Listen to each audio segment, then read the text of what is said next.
We are live. Hello, everybody. It's the Kenny Wallace Show. There he is, Herm, the Herminator, Kenny Wallace. I am Charlie Marlow. And Kenny, you've obviously been down there. We can't say Daytona. You're in Ormond Beach, Florida. And then you come back home here to St. Louis, where I am as well. And you called me earlier tonight. You said, hey, there's so many NASCAR hot topics going on this past week. We got to do a live show on YouTube and basically just talk about all of them, right? Yeah, Charlie, I pretty much say, when we joke, emergency press conference, it started piling up on us so much. And, we all watched it going on, but But then, when Bob Pockras came out this evening, it's like, that's when I decided to call you. I said, Charlie, it's just getting ridiculous. Let me say this before you start talking about it all. I was in Circuit of the America on Sunday, and the NASCAR race was awesome. I firmly believe that NASCAR right now is on a high. They have been getting it done. As you can clearly see, the ratings are way up. Did you see that rating, Charlie, from Circuit of the America TV rating? Yes. 4.1 million people. That's good. That's just really good. So I just want to say before you get going that NASCAR on the competition side, the racing is doing really good, really good. So, all right, you take it away from here. All right. Got a bunch of comments coming in. Keep the comments coming and the questions as well. Already have 82 people watching, and that is going to grow. So you mentioned what Bob Pockras tweeted out earlier today. So we'll start with this story, which is the whole deal. The rumors basically about this NASCAR race in Mexico City. And apparently there's rumors now that it may not happen. So I'll go ahead and read from Bob Pockras's Twitter X feed. So about 8 hours ago, he says, there have been rumors for several weeks that the Mexico race won't happen. Even though NASCAR brought drivers to Mexico last week, they did some promotions there and had Mexican media at COTA this past weekend. I talked to NASCAR this morning. They're adamant that the Mexico race is good to go. Then he tweeted one more time. Let's see. Rumors of Mexico race not happening likely stem from the current state of relations between the two countries. Of course, everything going on with the tariffs and all that. And there are some in the garage who have anxiety about going, just like there was some, maybe not to same extent, about racing in Chicago. I fully expect it to happen. That's coming from Bob Pockras. And I did find it kind of funny that the comparison was made to Chicago. And I understand. Look, I love Chicago. Chicago has its problems with crime. We all know that. And Bob Pockras did say it's not to the same extent. I did find it kind of funny that drivers were maybe comparing the crime rates in Mexico to Chicago. I got a chuckle out of that. Yeah. That was very funny, actually. But I got to tell you, any city, you go downtown, anywhere, you got to watch your back. So, I told my wife before, we have 3 daughters. I said, I don't care where you go. We're going to go on a cruise at the end of this month before my race season starts. We start dirt racing April 4th, 5th. But at the end, we're going to some islands, not in Mexico. But my son-in-law, Brody, said they got an alert out to where we're going that, we got to watch our back. And I said, Brody, that's everywhere all the time. I said, look, if you all go downtown St. Louis, downtown Chicago, downtown Philly, you go to a Super Bowl, a World Series, stay as a group, watch your back. So I really feel like everything is getting exaggerated right now. I know a lot of people, Charlie. So I did call my sources, and they said it's the same old. You have a group of people that they say it so much that it almost becomes truth. And now you got to defend yourself.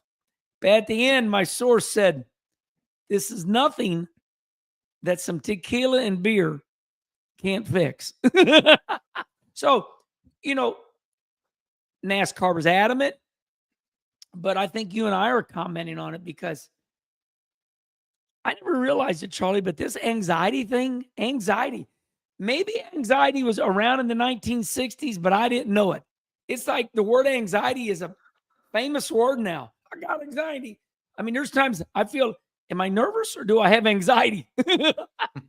Am I nervous or do I have anxiety? So Bob Pockras reporting that crew members have anxiety going to Mexico. So there's no way you can convince me that Mexico does not want this to happen. You got some of the wealthiest people in Mexico City, Mexico, that want NASCAR. You know, the tariffs, the political side, you know, that's just all the time. You could say the same thing about going to Canada. But right now, we just let our government do what they're doing. To me, it's when you see everybody face to face, it's kind of an inside joke. If you see your buddies in Canada, I got Colton Parayko, St. Louis Blues player. He's a friend of mine. I'm not going to say nothing to him about the tariffs. He's from Canada. It's like you going to the media center for the Blues and go, what about the tariffs? It's just stuff you don't talk about when you get involved in sports. But my sources tell me that, there's nothing to it. My sources do tell me, though, that, maybe they should have just took the Cup Series down there because they are taking the Cup Series and the Xfinity Series. And usually when you bring a second series down, Charlie, what that does is that keeps the downtime up. So in other words, the Cup cars go out on the track, and now they don't want the fans to leave. So then they have the Xfinity cars come on the track, and that keeps a lot of entertainment going. So I feel like the reason the Xfinity Series is going down there, that will keep the entertainment up so there's not a lull. But listen, I've raced there 3 times. I've raced in the Xfinity Series. My best finish, I think, was 6th. But I've been all over Mexico City, Mexico, and I didn't have any issues. And I go to Mexico all the time. But, it's like anything. Keep your head on a swivel, just like if you're going downtown any city. So I'd like to hear what you have to say, but I feel like everything's going to be just fine. Well, yeah, I have one more question for you. From what you've heard, these rumors, was it from the get-go when the race was announced to Mexico City that, we'll see what happens? Or is it more of what happened in the last, let's say, month or so with the tariffs and all that has stirred up this latest round of rumors? That I cannot answer you. I don't know when the exact timeline was. But however, I can tell you that my redneck friends out there, I love you all, but you know who you are. I love you. I'm a redneck, okay? All my redneck race fans, you know me, I imitate them. I not believe they go to Mexico when they should be going to South Boston. So, I mean, listen, there's a lot of money, in Mexico City, Mexico. And I'm going to Google it. Do you remember that? The wealthiest guy there? Yeah, I think he's the guy that is it Carlos Slim? Yeah. Boy, how'd you remember that name? Well, I remember it was from the Daniel Suarez conversation? Yes. So Carlos Slim, he's got a big phone company down there, and there's a lot of money down there. So NASCAR's not going there because they're going to lose money. Every time I've gone there for the Xfinity race, it's a sea of people. I think it's a great idea just because you want to race where you're appreciated. I mean, listen, there's a lot of racetracks here in America that I could say they don't appreciate you. They don't deserve a date. But I know when I raced the Busch Grand National Series, I think at the time it was called the Nationwide Series. When I raced the Nationwide Series, they wanted us there. And I mean, there was horns blowing, and they're like Formula One, and speaking of that, Formula One races there all the time now. They just got done racing there, and they celebrate racing there, Charlie. So All I ever heard to answer your question is NASCAR's going to Mexico City. And then all the rednecks come out, my friends. I not believe they go to Mexico when they could be racing Eldora. So I think that's pretty much what I heard, but I don't know. I don't know the timeline. Thomas Johnson comments and he says, opens the market, basically talking about opening up that market and the country, Mexico, to NASCAR. And that's what I'm thinking here, because you talk about money, and obviously you can go to Mexico City. There's a lot of money there. But to me, the future, I mean, you're building fans, but the money's got to be the fact that you can have the media rights deal in a different country, right? I mean, I feel like it's the same way the NFL is always trying to go over there to London and build a fan base in Europe and all that. If you can all of a sudden, we talk all the time, and we're going to later in the show here about the lawsuit and the money coming from the TV deal, right? The teams in NASCAR are splitting that up. And if you can add another country all of a sudden to that TV package, I mean, that's where the millions, if not billions of dollars in the future come from. So I totally get it, but I also understand how if you're living in Charlotte and you've already been going, you're coming to Phoenix this weekend and Vegas and back and forth Homestead, and then the haulers down to Mexico City. I can totally get how, from a logistical standpoint, that's really tough on the teams. Oh, this can be debated till the cows come home, as they say down south. You could easily say, "Hey, we should go to the Alabama Motorsportsplex, where IndyCar runs." I mean, there's a boatload of racetracks. I mean, people are still shaking their head why we are not running, the road course up there, above Milwaukee. I got brain fade. What's the name of that road course? Road America. Road America. I mean, to me, I'm not going to question NASCAR, because it's very clear when they don't listen. Road America was standing room only, people in the grass everywhere. So it's very clear it wasn't the people the reason they left there. And we're not telling NASCAR what to do by any means. We're trusting them. And what we're seeing is Steve Phelps. By the way, I got to tell you something. I sat next to Steve Phelps yesterday when I left Daytona, and I was on American Airlines. Steve Phelps, the president. I mean, you talk about a coincidence. Sits right next to me. He could not have been nicer, Charlie. I think they like what we're doing here, on our shows. And we didn't talk racing, but he was so nice to me. But I complimented him. I said, Steve, I said, you guys got it going on. I said, these races are unbelievable. Congratulations.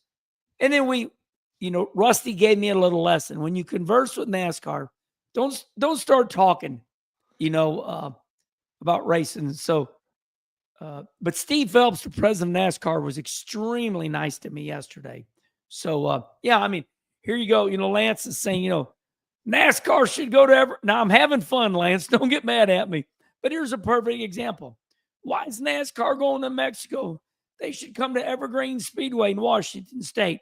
However, the Xfinity Series is already up there racing, right? But it still goes to what Steve Phelps says. Steve says, listen, we're going to sell part of NASCAR and we're going to go global.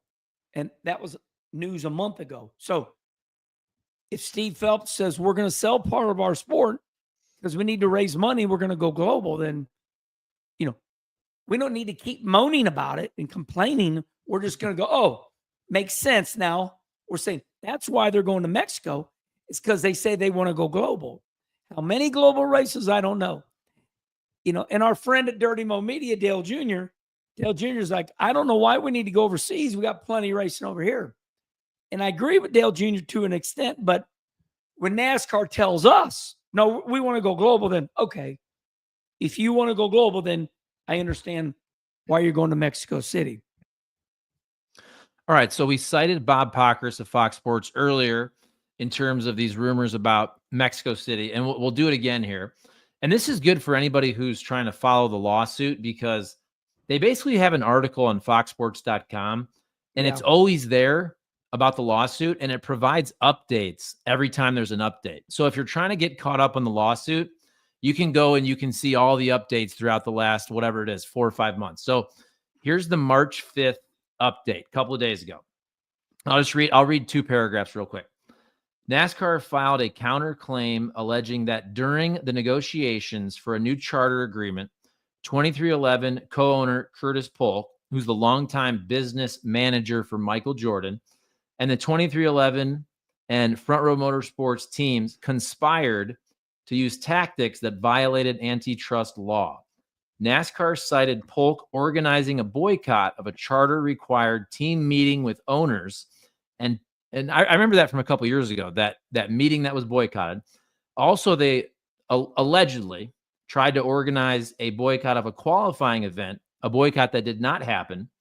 NASCAR alleges the teams colluded to get better terms in the charter agreement, that they, quote, obtained charter agreements that contained more beneficial terms for race teams than would have been obtained in the absence of collusion, including terms relating to duration of the charters and financial floors. I know it's a lot of legalese there, but basically NASCAR is now countersuing 2311 Racing and Front Row Motorsports after 2311 Racing and Front Row Motorsports sued them going back to October. So as we always say, Charlie, we're going to de-bullshit this. We're going to put it in redneck terms. You know? Yes. I always make fun of the fancy words. And I understand why we have to have these fancy words. Mm-hmm. We go to college, we become attorneys, and we got to use the right verbiage. But we're going to dumb this down. It's going to be short and sweet what I'm going to say. NASCAR has had enough of Curtis Polk. They feel like he's the ringleader. And NASCAR is pissed. And they just said, okay, I believe, let me read this real quick here. I did take a snapshot. Okay, I'm going to read this. What is NASCAR counterclaiming? In the counterclaim, Polk is repeatedly singled out as the ringleader against the current charter. Oh, hold on, guys. I got to tell Kim, my wife's calling me. And as you all know, if you don't answer your wife, hold on. Let me just tell Kim what we're doing here. All good. I'll talk while you're doing that, because I also want to say, so basically NASCAR, from what I read from Bob Pockrass, NASCAR wants to kind of get rid of the guaranteed spots for these teams that are suing them. NASCAR is basically saying you can't sue us and then still get these guaranteed spots in these races. But from what I read, this is going to happen later in the year. This is an injunction deal. Again, we're trying to just kind of use like 8th grade language here. We have to. Right. And I don't understand it either. But from what I've read, NASCAR couldn't achieve that unless it went to trial. So from what I read, nothing's going to change this year for 2025. But if it were to go to trial in December, NASCAR, and if that thing lasted a long time, it looks like NASCAR would be fighting to say, well, hey, in 2026, then 2311 Racing and Front Row Motorsports, we don't want you to have a guaranteed spot while you're suing us. I'm going to read this in a minute here. But to your point, I want to add on to what you said. And what I'm going to say is wholeheartedly the way I feel. NASCAR tried making the teams happy by giving them a charter system. And it sounds really good because you got guys like Bud Moore, Richard Petty, Junior Johnson. These guys didn't have a pot to piss in. And at the very end of their lifespan, all they had was an old race car building and parts. So, it is nice to, when it's all over, you can sell your race team, your starting position.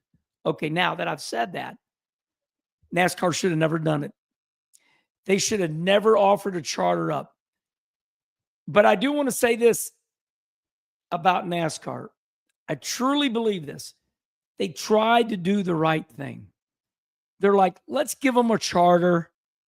That way, they can sell this, but they never, ever thought that Michael Jordan and, Front Row would come and have all this fighting.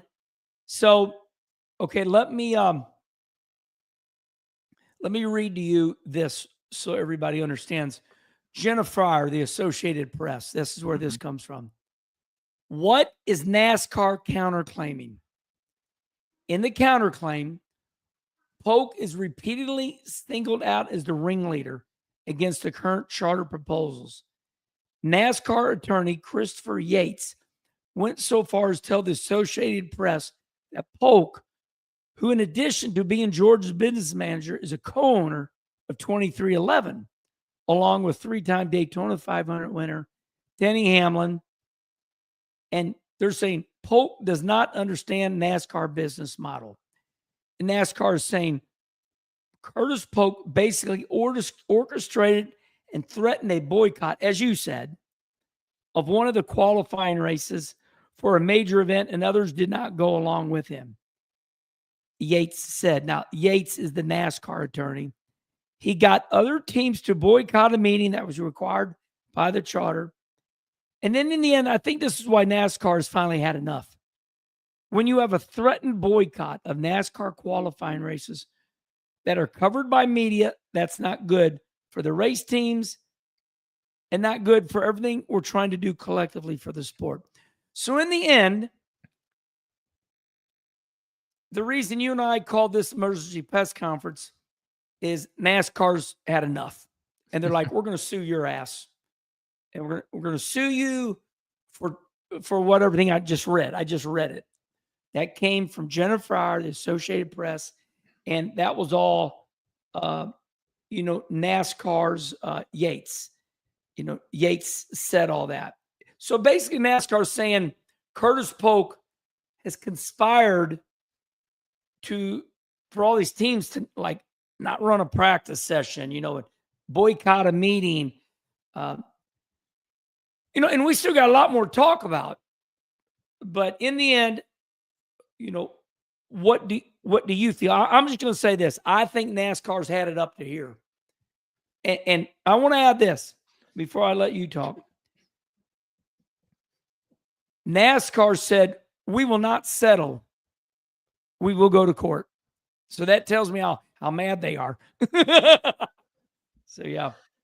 Yeah, and I'll read real quick also the response from Jeffrey Kessler. He's the attorney for 2311 in Front Row. They called it a meritless distraction.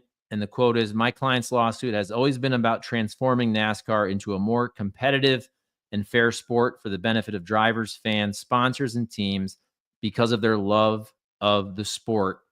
Every major sport goes through a transition to competition when antitrust claims are asserted, and that moment has come for NASCAR. I won't read the whole thing there, but yeah, NASCAR's pissed, obviously. I haven't changed my opinion on this. I just, look, now it certainly looks like it's going to go to court.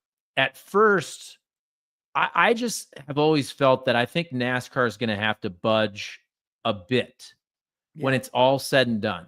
No doubt. I just think when you do look at the quote I just read, it's NASCAR's time, whether you like it or not, and whether NASCAR wins or not, this antitrust union type stuff, it happens in every single sport. And it's happened in other sports, 40, 30. I mean, Kurt Flood with the St. Louis Cardinals. When was that? The 70s? That's when they fought it in baseball. So we're talking 50 some years ago. And now it's coming to NASCAR. I don't know if it's going to go to trial. It looks like it will now, but I do think in the end, NASCAR is probably going to have to budge a little bit and carve that pie up a little bit more, and probably going away from the tracks and NASCAR to the teams. That's what I think is going to happen eventually. I don't know the percentage that they're going to have to give up, but I think they're going to have to give up a little bit. I admire you because you're very knowledgeable. You cover a lot of sports. You've seen it all. You've seen more than I have. I know that you've been inside those locker rooms and you know what's going on in Major League Baseball, NFL. When you and I met, that's what you were doing. I'll say this. I'm going to dumb it down a little bit more. And this is what my source told me. There's going to be a whole lot of money spent on these lawsuits. And it is a shame. You know, when you go to court, like say for a divorce, they say, listen, we want the husband and wife to go into a room and we want you guys to try to figure this out because we don't want to tell you what you're going to do. They say that all the time. You know, you hear it. You know, it is a shame that they just could not figure this out because I can't imagine the millions and millions of dollars. I mean, these attorneys, these guys are, you know, all day long, it's $600 an hour. And, you know, these type of guys, there's no telling what these guys are making an hour, and they're full time. So the millions of dollars that NASCAR is spending on these attorneys and, you know, 2311 and front, it amazes me where Front Row's getting all their money. I don't know who's, you know, maybe it's Curtis Polk, you know, because he's been Michael's manager. It'd be interesting to just say on the race car driver's side, you know, or the race team side, who's the one flipping the bill. But I'm just saying it's really sad that they just couldn't figure this out on their own, you know.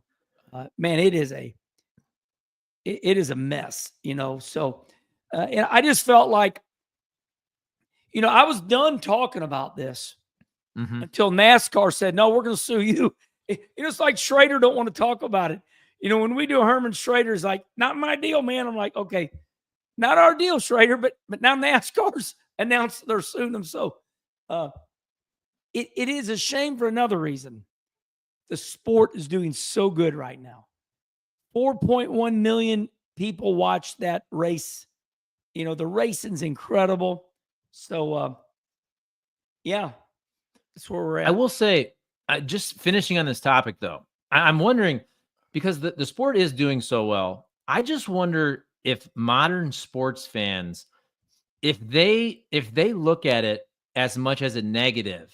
And I say that because if you're a sports fan, you've been through this so many times. I mean, I was born in 1982. So the baseball strike was the first time I really felt this. They didn't have a World Series in 1994. They come back. It did take baseball a while to get their fans back. But then you had, right, the steroids era with the home run chase, McGuire, Sosa. You had Cal Ripken with his streak and all that. So baseball obviously suffered. And this is 30 years ago. But you tell me, Herm, as a sports fan now in the last 30 years, I've seen so many strikes and so many lockouts in every sport. I mean, I covered one when the Rams NFL was about whatever it was, 10, 12 years ago. There's always lockouts. There's always strikes, even if it's in the off season. I wonder if sports fans have kind of been desensitized where it's not as big of a deal, even though it's the first time it's happening in NASCAR, because they've seen this happen so many times in all the other sports they watch. Man, you bring up a great point. I love baseball so much, you know, and I love the St. Louis Cardinals so much that when they went on strike, I was pissed. I didn't like any of them. I ain't never watching again, you know, because they hurt me. Because, you know, one of the most emotional phrases of all time for me is the boys of summer. When you say the boys of summer, that just reminds me of a 90 degrees, man. The sun's going down, Busch Stadium, beer and peanuts. Let's go Cardinals. Happy. And you all are taking this away from me because you're fighting over money. And here I am making $25,000 a year. Pissed me off to no end. So you bring up a really good point, Charlie. I think it's different in NASCAR. I don't think the fans care because now they don't care right now, but they're going to care if, you know, for some reason, all these race cars don't show up. But you can read in the lawsuit, you only got, you got basically 36 charters. Okay. There's two teams. I had this said to me before by Jake Elder, a great crew chief. He said, it's sad to say, but they're going to race with or without us. NASCAR don't need those two teams. Now they want them, but they want them all, but they don't need them. And they can easily, race with no problem without them. But I can tell you, NASCAR's got their big boy pants on right now, because there's no doubt in my mind. I'm not putting words in anybody's mouth, but if I'm NASCAR, I don't like using this word because my mama taught me, don't ever use the word hate. But if I'm NASCAR right now, I hate this whole, all these people in this situation. There's no way NASCAR can be going, oh, it'll be okay. They probably hate those people right now. It pains me to say that, but we're trying to dumb everything down here to communicate with everybody. So, yeah, I like it that you did bring that up, because, boy, that pissed me off. I will never forget the Major League Baseball and the Players Union striking. Mm-hmm. We couldn't even watch baseball because they was arguing over money. Yep. Oh. All right. Let's move on here to some penalty news. This was a couple days ago. Wednesday was the huge news for NASCAR. Everything dropped on Wednesday with the penalties, with the lawsuit, the countersuit, and all that. So Chase Briscoe, this doesn't happen very often, where Chase Briscoe, Joe Gibbs Racing, they just win this. They win this appeal. So everything is overturned. I mean, huge fine and penalty and all the points. So he gets them all back. And basically, this is coming right from NASCAR.com. So it was about the spoiler. And they say the panel, this is the panel that overturned it. The panel believes that the elongation of some of the holes on the number 19 Cup car spoiler base is caused by the process of attaching that specific spoiler base to the rear deck and not modification of the single source part. So they're saying, look, they didn't actually try to fiddle with it. It's just basically when they were attaching the spoiler. So Chase Briscoe's good now. Yeah. And I want to say this to help you out a little bit. So what happens is you have holes, and you got to put a bolt through the hole, and then you screw it in. Well, they bought these parts from NASCAR, and when they went to put the spoiler on, they couldn't bolt all the bolts in because it was bad. Okay? It was bad. So I guess instead of calling NASCAR up and saying these certain amount of bolts won't go in, they just took a file. Now, I don't know if this is what they did, so don't hold me to it. But they took a round file like this pen, and this is the hole like this, and they go like this, Charlie. They take a file and they file out the hole a little bit so the bolt will go on, so they can bolt the spoiler down. And sounds to me like, calmer and more rational heads prevailed. And, when the officials look at all this stuff, they don't want any of these holes to be messed with. Well, it's pretty simple. The bolts would not go through the hole. So it's like the team said, oh, the bolts won't go through the hole. But I'll tell you what, it's getting to be anywhere. If you just touch the piece, you might ought to call NASCAR. And I think the process is that tough. It's hard on these teams because, it could be 6:00 on a Thursday night and they're trying to bolt this spoiler on, and what are you going to do? Because listen, as professional as these teams are, sometimes they get their backs against the wall and they're not done at 5:00. This notion that everybody punches out at 4 and 5 o'clock, that's false. Sometimes these teams work overtime because right now they're in Phoenix. Well, where are they going after Phoenix? They're going to Vegas. Or where are they going? You see, it starts piling up. And they got to have these cars ready to go because they don't want to go to Phoenix this week. Then they don't want to take the tractor trailers and come all the way back across the United States. So I'm just giving you a scenario how they probably just didn't have time, but it's getting to where, hey, they might FaceTime NASCAR. That's what I thought. Maybe they're going to have to FaceTime them and go, look, It's 5 o'clock at night. We're trying to bolt this damn spoiler on so we can get out to Vegas. So that is the scenario, Charlie. And that's what happened. Yeah. So, it's funny you said that. When you said call NASCAR, that's the first thing I thought of. Now, again, we know sometimes these teams, they really are trying to get an edge, right? And they are trying to do some tweaks and try to see if nobody can catch them.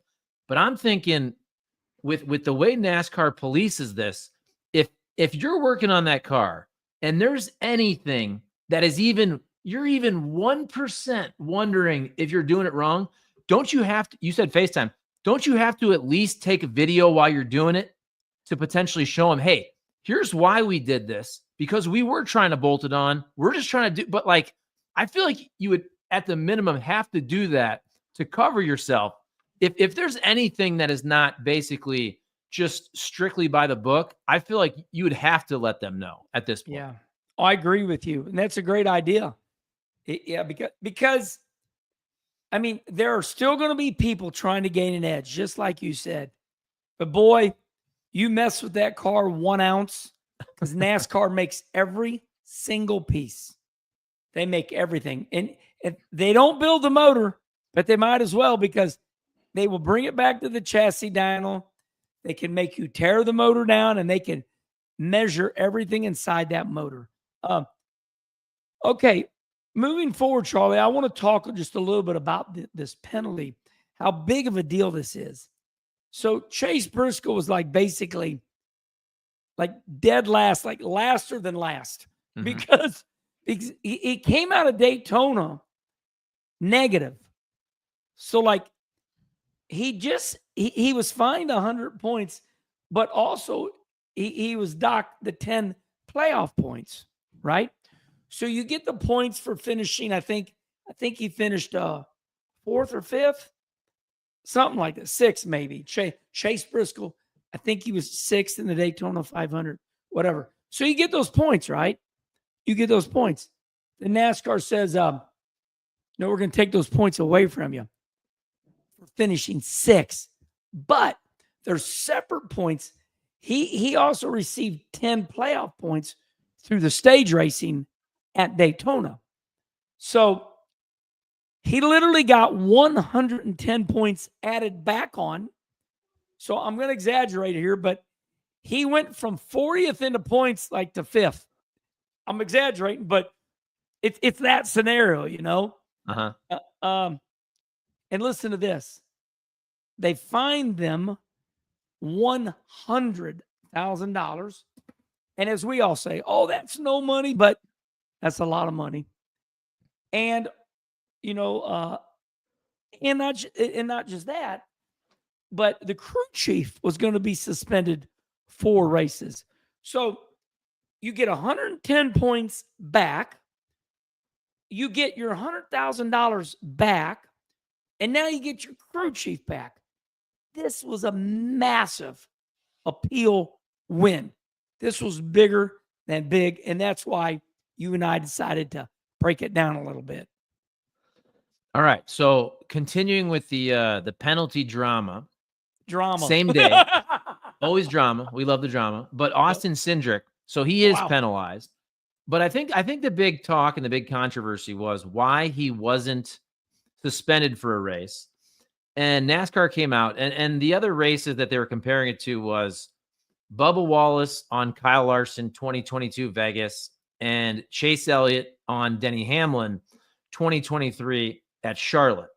And I think what's bothered some people is NASCAR is saying, look, we're going to look at every single one of these instances kind of uniquely.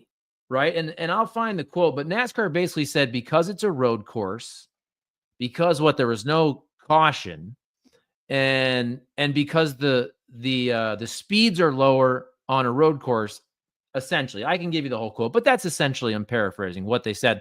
That's why it was different than the Bubba Wallace deal. That's why it was different than the Chase Elliott deal in their mind. And that's why Austin Cindric was not suspended for a race. So I like what you said there, and I'm even going to go with you. It's kind of like, you remember a while there, and we're still in it, remember when we said, NASCAR's having a consistency issue when to throw the caution flag. Mm-hmm. Well, what calmed everybody down was that Atlanta finish where the wreck happened like at 6th or 7th spot. And if you don't throw the caution and freeze the field, you're telling everybody from 7th on back to take a chance at killing themselves, race through the wreck. So we all were saying, let them race back to the checkered flag. Hold on, everybody. This wasn't it's kind of like Daytona Talladega, but cooler heads prevailed. And then Denny Hamlin goes on actions detrimental. And he agrees with NASCAR. He says, you got to throw the caution because there's a guy running 20th. He's got to let off the gas. He can't race through this wreck. So I'm agreeing with you. It is sad to say, but these are not ball and strikes. This is not ball and strikes. This is not baseball.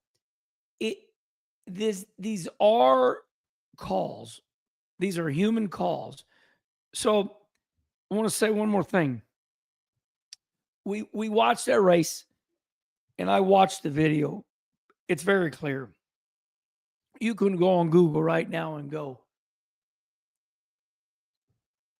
Austin Cindric wrecking Ty Dillon at Circuit of the America NASCAR race. And boom, it comes right up. Here's what I saw happen. I saw Austin Cindric kind of on the outside a little bit, like left front, maybe up to the door, maybe in a blind spot of Ty Dillon. It is my opinion that Ty doesn't know he's out there. Here's why I say that. Ty goes out, and then at the last minute, you can see go, oh no, and he turns left to it's sign language, right?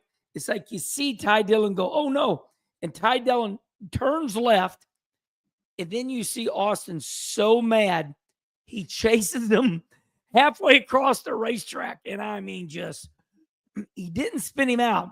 It's what we call hooks him. He hooked him.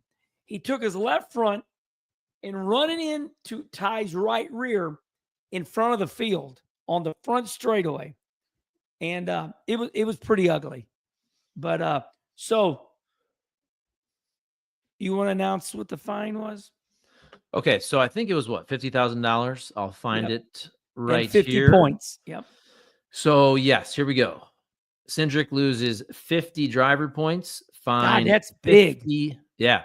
Fined $50,000. And you mentioned earlier about Briscoe. Briscoe joked about it on Twitter. He said, hey, it's my best points day.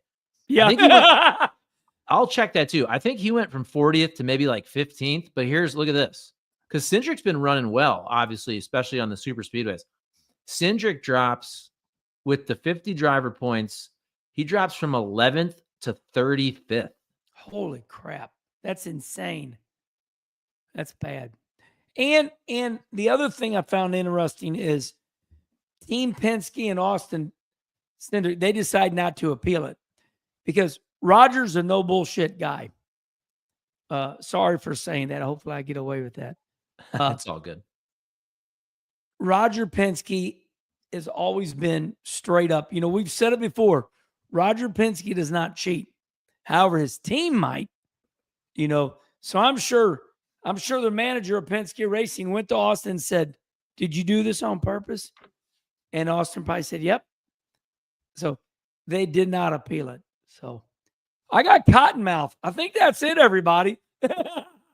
I love it. No, it is crazy though that Briscoe, you're thinking Briscoe has to win a race right before he gets his points back. And you know what? With Joe Gibbs Racing, Chase Briscoe probably should win a race. And then Austin Cindric now, who was running really well, and he's a great super speedway guy, but now that he's 35th, Kenny, don't you think Austin Cindric probably has to win one of these what else is left? I'm thinking. He obviously won here in St. Louis, but that was kind of a flukish win because Ryan Blaney ran out of gas. But Cindric's going to have to win now. Yeah. speaking of fluke, I know we're going to put this up on YouTube, and it's going to be, living up here on YouTube. It is Friday night, everybody, and it is March 7th, and the ARCA engines are being fired in 5 minutes. Talk about a fluke. Charlie, it rained, and the weather was horrible in Phoenix, Arizona on March 7th, but they are getting ready to fire up on Fox Sports 1. And ARCA, I don't think they had any practice. I don't think they had anything. And they're lining up by points. So that is going to be interesting. All right. You want to call it then now so people can go watch the race? We're good. We're right at 45 minutes, and we've covered 4 big stories. What's your headline going to be on this, Charlie? Well, I made a headline for the live, and I put NASCAR countersues 2311 and FRM, and is the NASCAR Mexico race in jeopardy? Yeah. Yep. I have 2 words: NASCAR drama. There you go. Simplify it for sure. What, Charlie? I know you were with your children. You're a good dad. I know you were at basketball or wherever it was, and Taekwondo. Was it called? Taekwondo. Taekwondo. Moody Yep. Kwan. Us Wallace brothers, we took that. I'm going to get in the hot tub with my wife. So, all right. Yeah. Thank you, Charlie. Thank you, Herm. Thank you, everybody, for watching. Please comment, like, subscribe, and we will see you later this weekend, and we'll have all the breakdown from Phoenix as well. All right. See you guys.